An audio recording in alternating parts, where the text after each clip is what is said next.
If you've ever blasted synth beats from your boombox or burned CDs for your besties, this one's for you. As people get older, much like their music tastes, their health needs change. AG1 is the simple daily health drink designed to deliver over 75 essential daily nutrients and pre- and probiotics to support energy, digestion, and mood, so you can make the most out of every decade and dance break. Learn more at drinkag1.com. Expedia and Visit Scotland invite you to come experience the beauty that awaits in Scotland. The sweep of wild coastlines, quiet lochs, and untamed landscapes. Fresh cuisine that feels rooted in the land. Come experience the kind of stillness that stays with you long after you leave. Plan your Scottish escape today at expedia.com/Visit Scotland. Mornings have a rhythm. You can hear it, feel it. And at Quaker, we fuel it. With 100% whole grain oats and a good source of fiber in every bowl, helping you turn that rhythm into your soundtrack for a great day. Fuel to start whatever's next. Quaker, official sponsor of FIFA World Cup 26.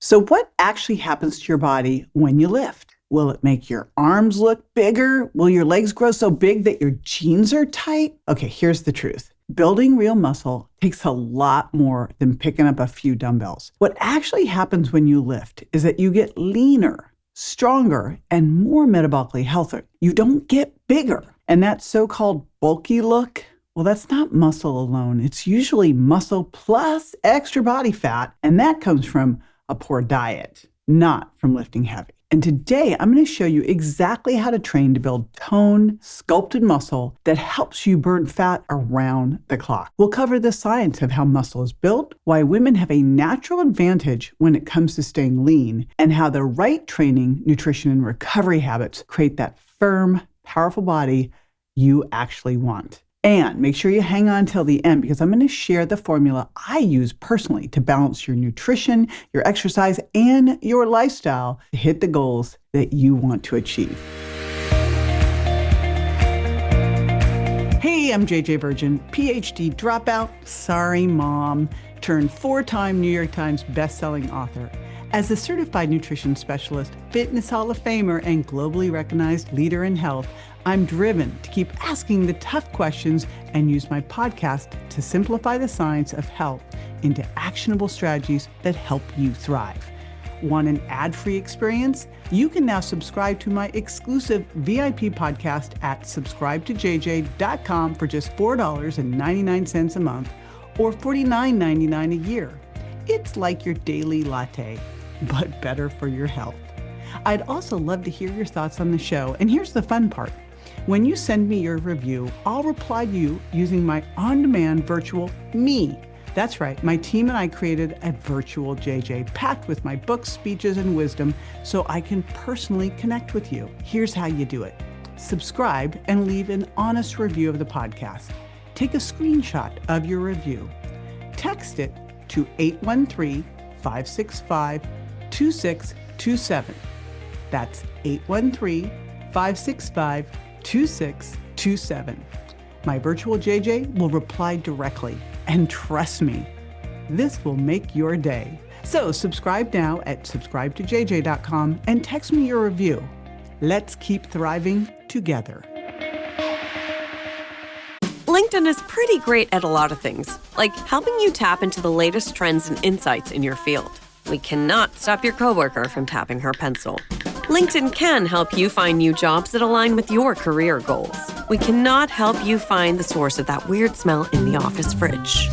Ew. And while we can't stop your coworkers from bringing their hobbies into the office, LinkedIn can help you bring your career to the next level. LinkedIn is the network that works for you. If we knew more about our sleep, what would we do differently? Would we go to bed at a consistent time or take steps to reduce interruptions to our sleep? With Sleep Score, Apple Watch measures your bedtime consistency, interruptions, and sleep duration. Then, every morning it combines these factors into an easy-to-understand score from 1 to 100.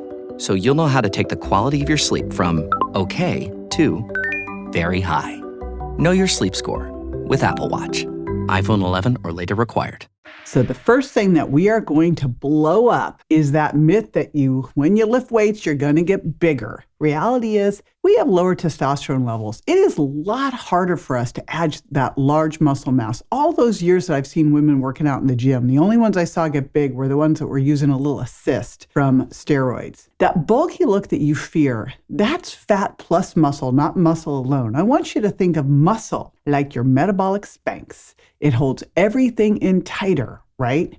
And boosts your metabolism. And the reality is muscle is really slow to put on. I say it's like watching grass grow. You need high volume, you need very specific programming. And if you're lucky at that point, you'll put on a pound a month. Yes, a pound. So why do you want to build muscle? First of all, I just mentioned it was your metabolic Spanx. It boosts your metabolism. Every pound of muscle can kick up your metabolism as much as 75 calories. You're going to have a better insulin response. It's the fastest way to improve your insulin sensitivity. That means it's better for you, easier for you to burn fat. Plus, it's a sugar sponge. It gives carbohydrates a place to land rather than turning them into fat and putting them around your belly. Helps you build stronger bones and keep those bones strong as you age. And it's the key thing for aging powerfully and increasing and keeping your mobility up. Plus, it is a metabolic messenger. It's a multitasking messenger. Every time your muscles contract, they send powerful pharmacy throughout your body, telling your body to do things like drop inflammation, boost your immune system, make your mood great. So all sorts of incredible things. So I hope with that you say, okay, so how do I do it? So you build muscle, you got to have mechanical tension. You got to challenge your muscles, and you got to challenge them doing more than what you're used to so they get stronger and adapt. The secret to this is something called progressive overload. And again, it's just always doing a little bit more. Now, in order for your muscles to really build, you got to challenge that muscle close to failure. That gets it to really have to adapt. And the volume guidelines are 20 sets per muscle group per week. As I walk through this, I'm going to show you how I divide the body into upper body pushing, upper body pulling, and then hips and thighs. And then we can pull those apart if there's an area that's not responding that you want to hit, like maybe your triceps. So to build muscle, it's about 75% exercise, 25% diet. At least that's been said. I think somewhere in there they forgot that you got to recover too, and that's key. But as far as the training goes, it's really the prime mover. And again, I mentioned something called progressive overload. It's 75% training, so training matters. And again, what progressive overload means is that you're doing more than what your body is used to. You've got to progress. If you're going to the gym doing the same old, and you've been doing that for years, the sad thing is you won't even maintain where you're at. You'll be continuing to lose it slowly over time. So progressive overload means you're either increasing the weight, the number of repetitions that you do during each set, the number of sets that you do, or you can change up the exercises, or you can add a set, or you can change the tempo, or you can even go from like both arms to doing one arm, using both legs to doing one leg. So there's a lot of different ways to change things up. I really think of the body as these 4 parts: upper body pushing, and those are things like push-ups, overhead presses, dips, incline presses. They are going to be working your chest, your shoulders, and your triceps. Upper body pulling, those are things like a pull-up, a bent over row, a high pull. These are things that work your shoulders, your lats, and your biceps. And then there's your hip and thigh hinging, and that's going to work your glutes and your quads and your calves. Depending on how you do it, will pull in your hamstrings as well. And then, of course, there is your power core, which is your back and your abs. Now, I will tell you, I don't specifically target the power core, and I have a very specific way I work out where I focus on the biggest muscle groups first. I'm going to tell you when you can go and do the single joints. But what I like to do is as functional as possible, pull in as many muscle groups as possible so I get the biggest bang for my buck. I'm saying this because if there's a certain area you really want to focus on, let's say that you are crazy for your glutes, you really want to focus on your glutes, you may decide that you're going to do your hip and thigh hinging, you're going to do a squat, you're going to do a step up, but then you might do some very specific things like a hip hinge or a glute extension that really just focus and target on those glutes. Let's say that you're crazy about your triceps. You would do your push-ups, you do overhead presses, you could do dips. They all work your triceps. But then if you want to do some things like a tricep rope extension or a kickback just to focus on that at the end, you can push that through. So again, I always focus big, then go multi-joint to single joint, focus on the biggest levers first. And then if you want to focus on some of those, I call that more of a vanity thing. Or if you're doing some rehab work, I do a lot of work on rehab because I had a little knee injury since I was 17 and a foot injury since I was 21. So I'm doing some specific rehab-y stuff there. So you can use it for that too. The thing that can be super helpful here is to also track your workouts, because if you can't remember what you were doing, you might think you're progressing, but you're not. So if you can keep a record on your phone of your workouts, so you can go, oh, I added more reps this time. I went up in weight this time. I added a whole nother set this time. And the other way, as we talk about repetitions, is you can vary the type of workout that you do. We'll talk about that in a moment. So tracking your workouts, super important because, again, you hear me say it all the time, what you measure and monitor, you improve. And quite often with resistance training, you are going to see changes in your workout volume before you will see changes in your actual fat-free mass on a bioimpedance scale. And the biggest ways that you build muscle is by progressively overloading with volume, with adequate volume. And what the research has shown is that hitting each of those body parts 20 sets a week is good volume. So that could mean that you could do this twice a week, hitting each part, or 3 times a week. You can do more sets twice a week or less sets 3 times a week. You could, by the way, do pushing 3 days a week, pulling 3 days a week, hip and thigh hinging 3 days a week, and you don't have to do them all at the same time. However works best for your schedule. It doesn't matter if it's free weights, bands, kettlebells, body weight, machines. All of these will build muscle. It's really, what are you going to do? What works best for you? What's going to be in your schedule? Because the thing that is the single most important thing for being successful and putting on muscle over everything else, can you guess what it is? Consistency. You got to be consistent. That's super important.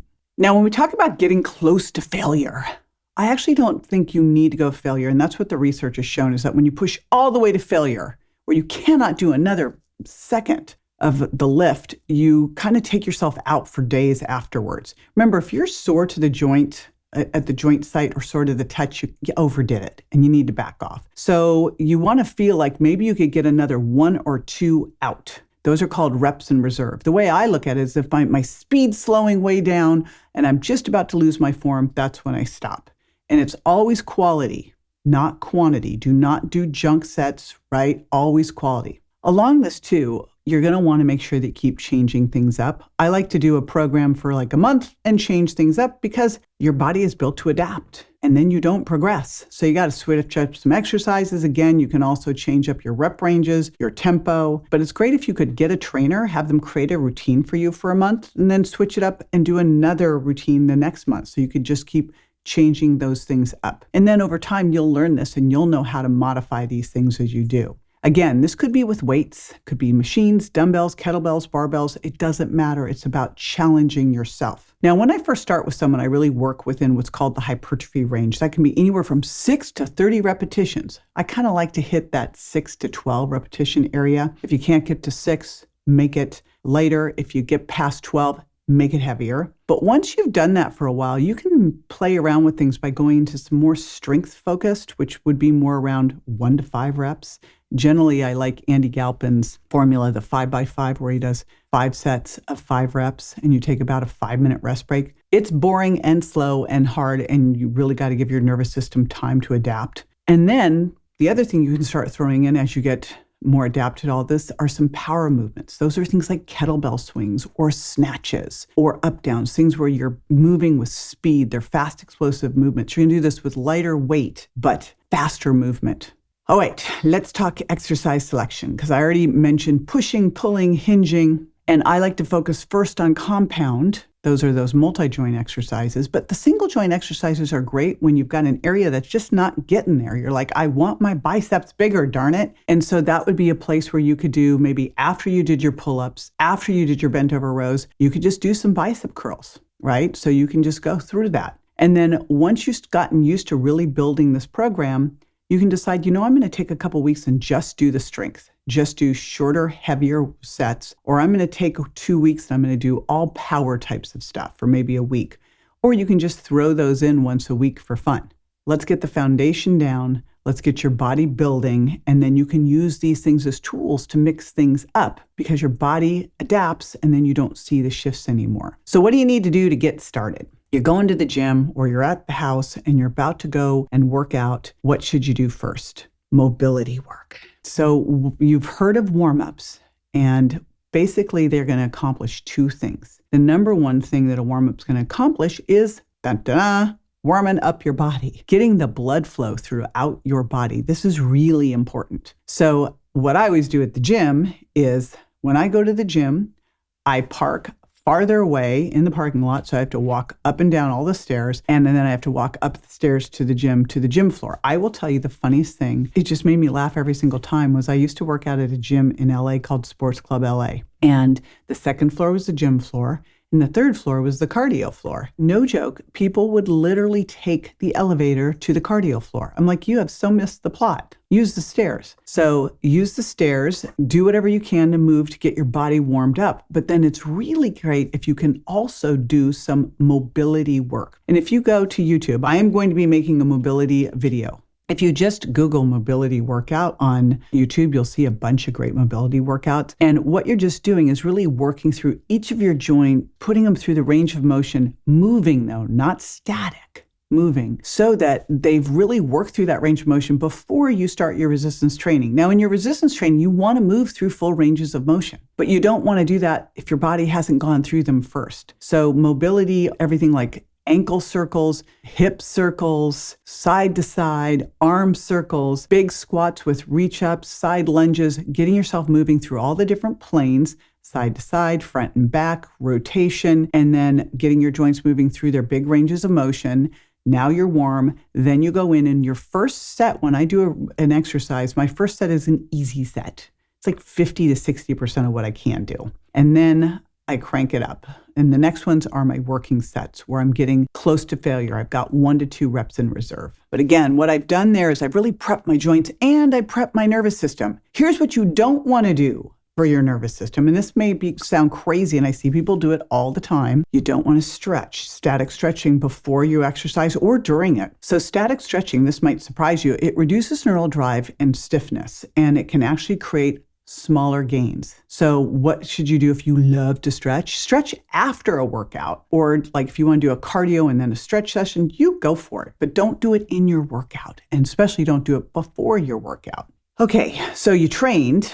We're going to talk eating, of course, that's coming, but you also want to recover. And here's one that I love. My most favorite is sauna. Sauna's great before you work out, warms you up. Sauna's great after you work out. It's anabolic and it helps reduce soreness. It's just great. Cold plunge is great, but it's not great immediately after you work out because it can blunt adaptation. So you can use cold plunging, but separate it, I would say, by at least 6 hours. I've never seen research to show exactly how long, but I would do it at least that. What I do in the morning is I'll do heat, cold, and then I will go to the gym and warm up at the gym. Another thing that's great post-workout, foam rolling. Hyperice has this vibrating foam roller. It is the coolest thing to use. So I've got that plus their squeezy boots. And then Bond Charge has the great red lights that can help reduce inflammation too. So those are all great. Of course, the best recovery, go to sleep. Make sure you're getting your sleep. So I said it was 75% exercise and 25% diet. We still got to figure out the recovery piece because the recovery piece is so mission critical. So maybe we can go to 150%. But of course, in there is the diet. The biggest stimulus for all of this, of course, is exercise. But if you don't do your diet well, you won't have the energy to exercise, right? And if you don't sleep, you won't have the energy to exercise. So all of these things are super important. Think of them like the 3 legs on a stool. So of course, with nutrition, I'm going to kind of hit on the protein because especially as we're aging and we get more anabolic resistance, it's harder for us to go through muscle protein synthesis. We want to make sure we have that leucine trigger that Dr. Donald Layman talks about of that. He says when you're younger, it's 2.5 grams of leucine, but as we get older, it's probably 3 grams or more. I've heard Dr. Stacy Sims say maybe it's 4. So what does that mean? 30 to 40 grams of protein at a meal. If it's plant-based, I go with the higher amount just to make sure you're getting that leucine in. And if you're having a wimpy breakfast or having trouble getting it in, essential amino acids are a great little support aid here to do. I use them quite often, especially when I'm traveling. And then right alongside that, carbohydrates. Why? Your muscles store carbohydrates in them as glycogen to use for fuel when you're working out. One of the things you're doing when you're exercising is you're using that glycogen in your muscles. And so I always want to make sure that after a workout, I'm putting it back in so I have it for next time, right? So it's going to help you work out harder. Another thing that can help you work out harder, caffeine. It's like, I think, the most studied ergogenic aid, but apparently it really works best when you haven't been using it much. So that's never me. I love caffeine. Fish oil is another one. It helps reduce inflammation. It's also been shown to be anabolic. Fortitropin, I am obsessed with this product. It's called Yoked. We'll put all of this in the show notes, by the way. This helps support muscle protein synthesis. I literally put on 2.5 pounds of fat-free mass taking this. I could not believe it. Great studies showing that it can increase muscle protein synthesis by as much as 18% in 3 weeks. And that is no easy thing as you start to get past the age of 30. Another one I love is collagen. Collagen is not going to build muscle, but collagen is going to help support your connective tissue. And your connective tissue quite often is the big limiter when you're building muscle. So it's super important. And then, of course, you know what I'm going to say, creatine, but not just any creatine. I'm obsessed with creatine HCl. Creatine HCl is way more bioavailable than creatine monohydrate. And yes, I have the studies to show it, and we will link to them in the show notes. It's about 85% absorbed versus creatine monohydrate at 15%. So all that bloaty, bulky, icky feeling you have when you take monohydrate, you don't get it when you take HCl. And you need a microdose of HCl compared to what you need with monohydrate. So why do I love creatine so much? You're not gonna take creatine, sit on the couch and build muscle. Creatine helps you work out harder, helps you regenerate ATP so you have the energy to work out, and it helps you recover. I also combined my shea team with magnesium and taurine because they are exponential in helping with all of that. So it's like a trifecta for being able to work out hard and recover well. One thing to look out for right post-exercise are higher dose antioxidants, like a high dose vitamin C or curcumin, because this can actually blunt training adaptations. Think of it like an herbal cold plunge or a vitamin cold plunge, right? You can do them, but don't do them right after. Now, if you've heard that you need to get a bunch of excess calories to build muscle, you have to bulk. That's kind of like old school gym bro stuff. Highly unlikely you'll need any extra calories to do this. If you get into a little depletion of calories, you'll steal from fat. But if anything, it'd be mild. Most people, you'll be fine. You'll be able to build muscle while maintaining your weight or even losing weight. It's called recomposition. And this, especially if you've got your protein dialed, you can do this. And this is a great thing. And this is why you got to use your bioimpedance scale to make sure that you can really track what's going on. And of course, one other thing I have to do a shout out for is hydration. Because, when you're at the gym, think about drinking 1/2 ounce to 1 ounce of water for every minute of working out. Okay? Not the minutes of standing around. But I literally I have a big jug right here. This is what I take to the gym with my sheatine, my Electro Replenish, and my Peak green tea, little caffeine, and my amino acid power. Okay, sleep. You're going to build muscle when you sleep.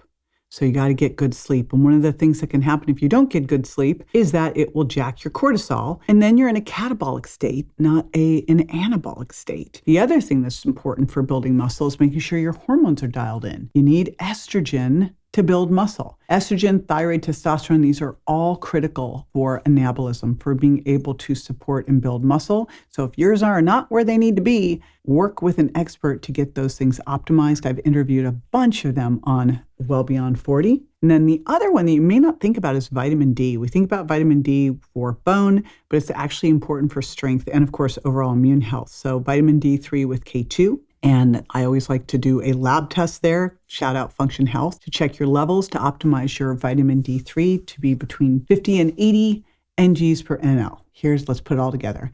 You're going to lift 2 to 3 times a week, okay? Now, you could do your pushing and pulling 2 days a week and your hip and thighs 2 days a week. But each body part, you hit it 2 to 3 times a week. And each body part, you're going to hit 20 sets per that muscle group each week. And you're going to get close to failure. Remember the 1 to 2 reps in reserve. Then you're going to make sure you're eating protein first, prioritizing 0.7 grams per pound of target body weight or higher, having some carbs with each meal, but especially to refuel those glycogen stores. Get yourself some yolk and some sheatine, and then go to sleep and do some good recovery. And when you do that, guess what's going to happen? You're going to build muscle. You're going to have better metabolism. You're going to age powerfully, and you're not going to be bulky because muscle's where we're going to burn that fat.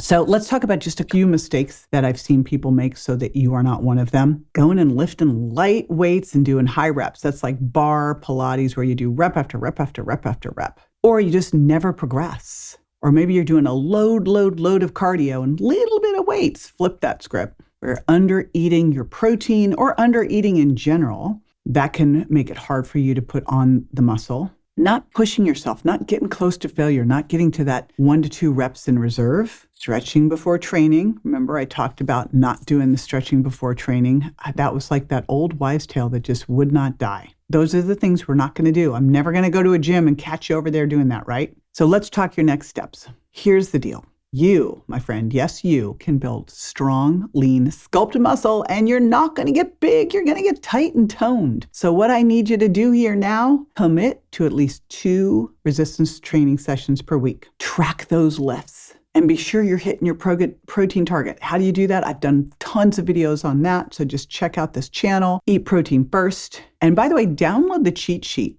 I've got a cheat sheet here. It's how to get started on a resistance training program. And let's together put this myth to rest once and for all. Strength training doesn't make women bulky. What's it do? It makes us strong, sculpted, and metabolically unstoppable. And if you focus on progressive overload, you hit your protein and you recover like a pro, like an athlete, like you are, you're going to reshape your body in ways cardio has never been able to do it. So your next step, commit to at least 2 resistance training sessions a week. Track those lifts. Fuel with protein and carbs.